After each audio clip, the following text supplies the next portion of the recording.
السلام عليكم ورحمة الله وبركاته. النهارده يا جماعة كده هنتكلم على حاجة، يعني حاجة مستفزة بصراحة، حاجة تضحك، يعني هي مستفزة بس بتضحك بصراحة. جماهير الزمالك سايبة الدنيا كلها وماسكة في إعلانات زيزو. يعني بص البجاحة بقى وصلت لحد فين من جماهير الزمالك. جماهير الزمالك البجحة، يعني لا مؤاخذة، يعني البجحة لا مؤاخذة في الكلمة، اللي ما كانوش عارفين يجيبوا إعلان لزيزو وزهقوه في عيشته لحد ما سابهم ومشي، دلوقتي بيتريقوا عليه عشان هو بيعمل اعلانات. تخيل، شوف البجاحه وصلت لحد فين، يعني حاجه بصراحه تضحك بصراحه.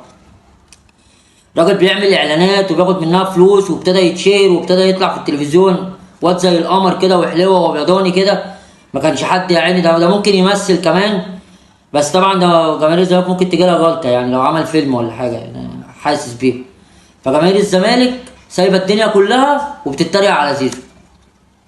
شوف بقى، يعني ده زيزو ده كان معبود الجماهير عند الزمالك. زيزو ده الاسطوره يعني.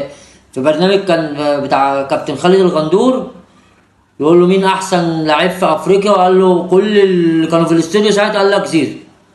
دلوقتي زيزو بقى بالنسبه لهم يقول لك بالونه حمراء وبالونه صفراء والكلام الاونطه اللي هما بيقولوه ده.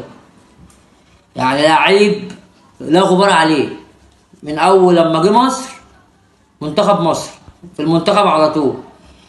لعيب في الماتش اللي فات جايب لك ضربة جزاء وهو الوحيد اللي كان بيجري ويرفع ويحط ويشوط لحد ما خرج، يعني لحد ما الحمد لله كابتن حسام قال لك اريحه شويه عشان ماتش بوركينا تقيل شويه وبتاع، لازم عايزين واحد جراي وواحد لعيبه.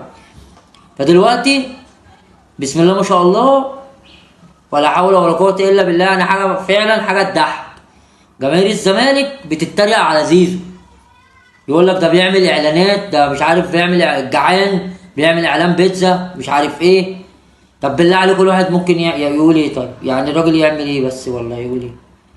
فده بص، ده كل ده يا جماعه، يعني مضمون الفيديو اللي انا بعمله ده كله بسبب الاعلام الزملكاوي. والله العظيم يا جماهير الزمالك، انتوا لو خليتوكوا في ناديكوا لا تبقوا في حته تانيه.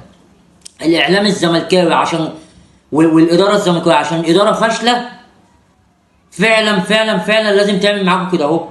لازم تحسسكم الفشل بتاعهم، يطلعوه على بقى اللعيبه اللي هي مشيت والمدربين اللي مشوا وده وتقول لك ده مدرب الاهلي بيفوت معرفش، جايب عرض المدرب بتاعنا ده مش عارف ايه الكلام.